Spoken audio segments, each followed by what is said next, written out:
சற்று முன் வெளியான மிக முக்கியமான தகவல், பெண்களுக்கான கடன் வட்டி குறைக்கப்பட்டுள்ளது. தமிழக அரசு அறிவித்த மிகப்பெரிய அறிவிப்பு. அது என்னென்ன என்பதை இந்த வீடியோவில் பாருங்க. அதை பார்க்கறதுக்கு முன்னாடி நீங்கள் நம்ம சேனலை சப்ஸ்கிரைப் பண்ணாமல் இருந்தீங்கன்னா மறக்காமல் வீடியோக்கு லைக் பண்ணிவிட்டு சேனலை சப்ஸ்கிரைப் பண்ணிவிட்டு வீடியோவை கடைசி வரைக்கும் முழுமையாக பாருங்கள். வெற்றி மகளிர் தொழில் முனைவோர் மேம்பாட்டு திட்டம் மூலம் ரூபாய் 500 கோடி கடன் வழங்க உள்ளதாக தமிழக அரசு அறிவுறுத்தி உள்ளது. இதன் கீழ் வட்டி விகிதம் பொறுத்தவரை ஆண்டுக்கு 10.20% 9.95% குறைக்கப்பட்டுள்ளது. இதனால் பெண்கள் மிகவும் மகிழ்ச்சி அடைந்துள்ளனர். பெண்களின் முன்னேற்றத்திற்காக மத்திய மற்றும் மாநில அரசுகள் பல்வேறு திட்டத்தை செயல்படுத்தி வருகின்றன.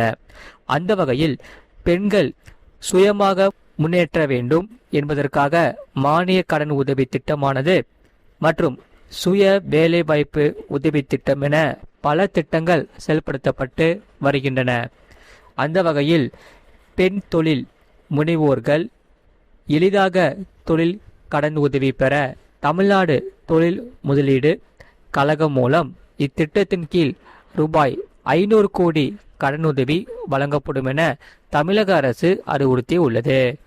மேலும் இதற்காக வட்டி விகிதம் ஆண்டுக்கு 10.20% 9.95% குறைக்கப்பட்டுள்ளது.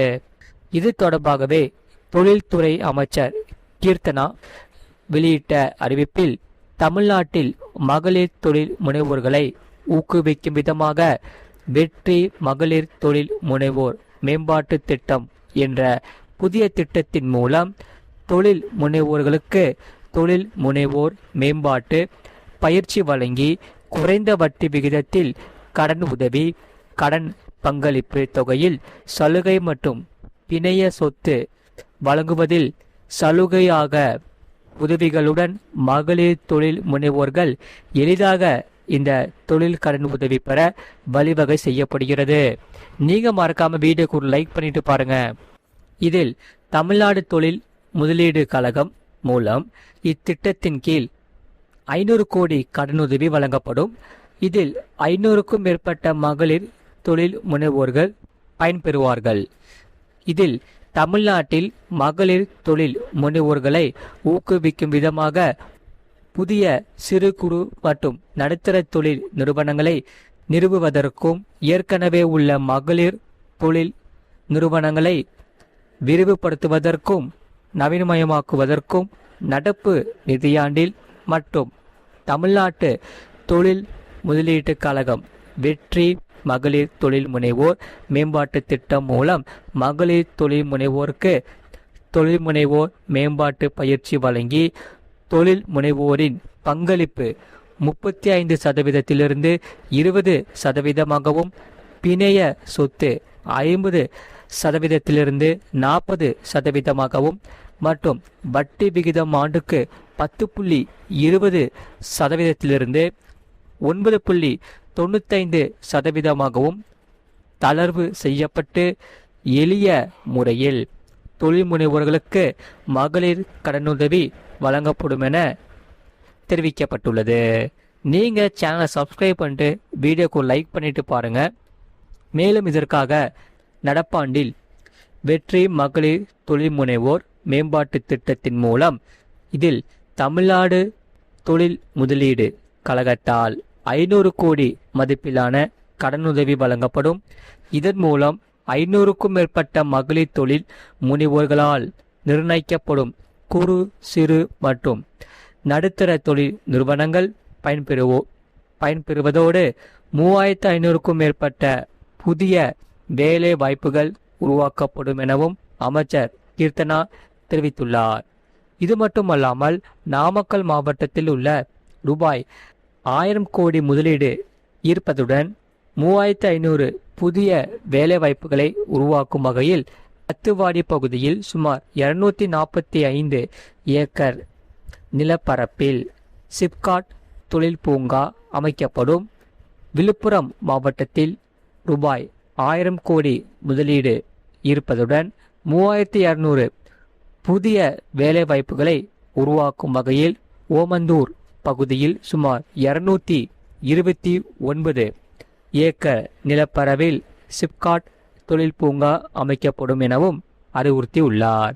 நீங்கள் மறக்காமல் வீடியோக்கு லைக் பண்ணிக்கோங்க, சேனலை சப்ஸ்கிரைப் பண்ணிக்கோங்க, உங்கள் ஃப்ரெண்ட்ஸ் அண்ட் ஃபேமிலிக்கு தெரியப்படுத்தவும் இந்த வீடியோ கண்டிப்பாக ஷேர் பண்ணிக்கோங்க. அவங்களும் இந்த வீடியோ பார்த்து பயன்பெற்று கொள்ளட்டும். அதே சமயம் உங்களுக்கு வேறு என்னென்ன செய்திகள் தேவைப்படுதோ அதை நீங்கள் கமெண்ட் செக்ஷனில் மறக்காமல் கமெண்ட் பண்ணிக்கோங்க.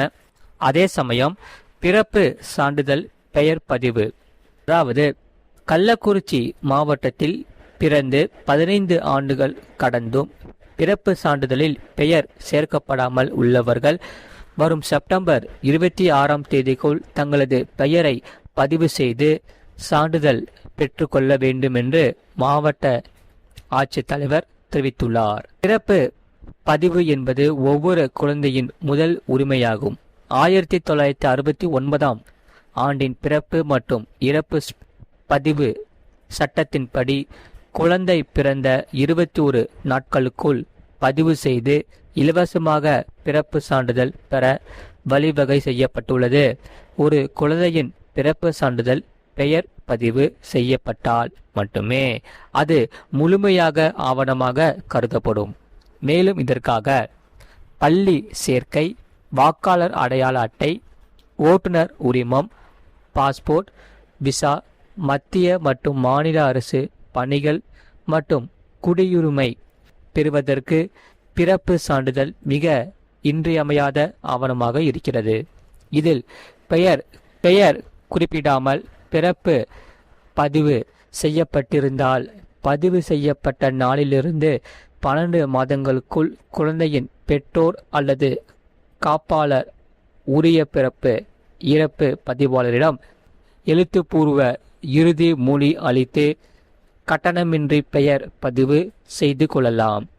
இதில் 12 மாதங்கள் கடந்த பின்னர் 15 ஆண்டுகளுக்குள் என்றால் ரூபாய் 200 மாத தாமத கட்டணம் செலுத்தி பெயரை பதிவு செய்து கொள்ள முடியும். மேலும் இதற்காக 15 ஆண்டுகள் கடந்தும் பெயர் பதிவு செய்யாதவர்கள் தங்களது பழைய பிறப்பு சான்றிதழ், பள்ளி அல்லது கல்லூரி மாற்று சான்றிதழ், ஆதார் அட்டை, வாக்காளர் அடையாள அட்டை மற்றும் குடும்ப அட்டை அதாவது ரேஷன் கார்டு ஆகிய ஆவணங்களுடன் விண்ணப்பிக்க வேண்டும். கிராம, ஊராட்சி மற்றும் பேரூராட்சி பகுதிகளில் நடைபெற்ற பிறப்புகளுக்கு சம்பந்தப்பட்ட பிறப்பு இறப்பு பதிவாளரிடமும், நகராட்சி பதிவுகளில் நிகழ்ந்த பிறப்புகளுக்கு நகராட்சி அலுவலகத்திலும் விண்ணப்பித்து பெயருடன் கூடிய பிறப்பு சான்றிதழை பெற்றுக்கொள்ளலாம். நீங்கள் மறக்காமல் வீடியோக்கு லைக் பண்ணிவிட்டு சேனலை சப்ஸ்கிரைப் பண்ணிக்கோங்க. உங்கள் ஃப்ரெண்ட்ஸ் அண்ட் ஃபேமிலிக்கு தெரியப்படுத்தவும் இந்த வீடியோ கண்டிப்பாக ஷேர் பண்ணிக்கோங்க.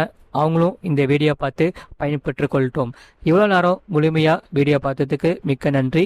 மீண்டும் நம்ம அடுத்த வீடியோவில் நம்ம கண்டிப்பாக சந்திப்போம். நன்றி, வணக்கம்.